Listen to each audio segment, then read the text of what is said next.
Welcome to Old Testament in a Year. Day 26. Exodus 1.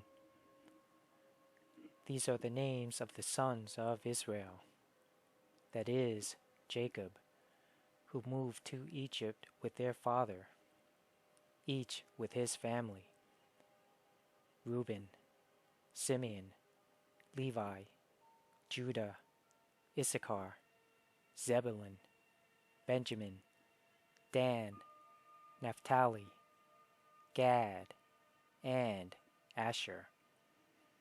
In all, Jacob had 70 descendants in Egypt, including Joseph, who was already there.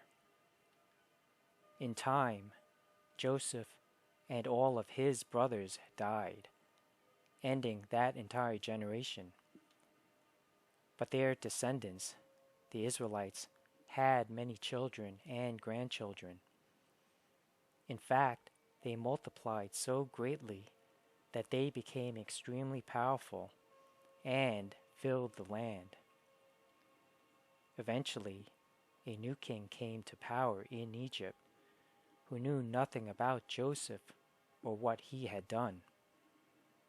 He said to his people, "Look, the people of Israel now outnumber us and are stronger than we are. We must make a plan to keep them from growing even more. If we don't, and if war breaks out, they will join our enemies and fight against us. Then they will escape from the country." So the Egyptians made the Israelites their slaves. They appointed brutal slave drivers over them, hoping to wear them down with crushing labor. They forced them to build the cities of Pithom and Ramses as supply centers for the king.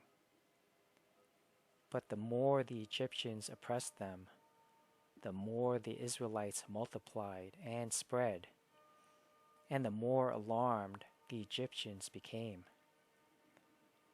So the Egyptians worked the people of Israel without mercy. They made their lives bitter, forcing them to mix mortar and make bricks and do all the work in the fields. They were ruthless in all their demands.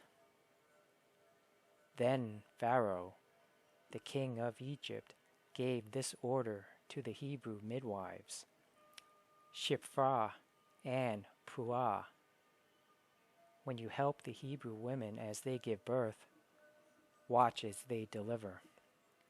If the baby is a boy, kill him. If it is a girl, let her live. But because the midwives feared God, they refused to obey the king's orders. They allowed the boys to live too. So the king of Egypt called for the midwives. "Why have you done this?" he demanded. "Why have you allowed the boys to live?" "The Hebrew women are not like the Egyptian women," the midwives replied. "They are more vigorous and have their babies so quickly that we cannot get there in time." So God was good to the midwives, and the Israelites continued to multiply, growing more and more powerful. And because the midwives feared God, He gave them families of their own. Then Pharaoh gave this order to all his people: "Throw every newborn Hebrew boy into the Nile River, but you may let the girls live." Exodus 2. About this time, a man and woman from the tribe of Levi got married. The woman became pregnant and gave birth to a son. She saw that he was a special baby and kept him hidden for 3 months. But when she could no longer hide him, she got a basket made of papyrus reeds and waterproofed it with tar and pitch. She put the baby in the basket and laid it among the reeds along the bank of the Nile River. The baby's sister then stood at a distance, watching to see what would happen to him. Soon Pharaoh's daughter came down to bathe in the river, and her attendants walked along the riverbank. When the princess saw the basket among the reeds, she sent her maid to get it for her. When the princess opened it, she saw the baby. The little boy was crying, and she felt sorry for him. "This must be one of the Hebrew children," she said. Then the baby's sister approached the princess. "Should I go and find one of the Hebrew women to nurse the baby for you?" she asked. "Yes, do," the princess replied. So the girl went and called the baby's mother. "Take this baby and nurse him for me," the princess told the baby's mother. "I will pay you for your help." So the woman took her baby home and nursed him. Later, when the boy was older, his mother brought him back to Pharaoh's daughter, who adopted him as her own son. The princess named him Moses, for she explained, "I lifted him out of the water." Many years later, when Moses had grown up, he went out to visit his own people, the Hebrews, and he saw how hard they were forced to work. During his visit, he saw an Egyptian beating one of his fellow Hebrews. After looking in all directions to make sure no one was watching, Moses killed the Egyptian and hid the body in the sand. The next day, when Moses went out to visit his people again, he saw two Hebrew men fighting. "Why are you beating up your friend?" Moses said to the one who had started the fight. The man replied, "Who appointed you to be our prince and judge? Are you going to kill me as you killed that Egyptian yesterday?" Then Moses was afraid, thinking, "Everyone knows what I did." And sure enough, Pharaoh heard what had happened, and he tried to kill Moses.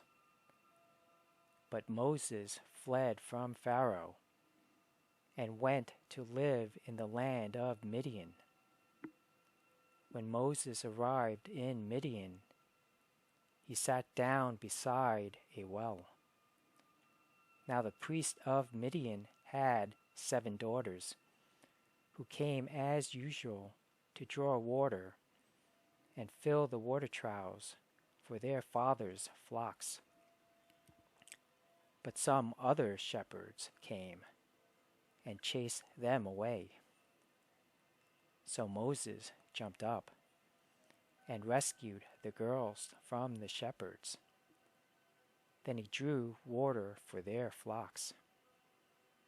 When the girls returned to Reuel, their father, he asked, "Why are you back so soon today?" "An Egyptian rescued us from the shepherds," they answered. "And then he drew water for us and watered our flocks." "Then where is he?" their father asked. "Why did you leave him there? Invite him to come and eat with us." Moses accepted the invitation, and he settled there with him. In time, Reuel gave Moses his daughter, Zipporah, to be his wife. Later, she gave birth to a son, and Moses named him Gershom, for he explained, I have been a foreigner in a foreign land. Years passed, and the king of Egypt died.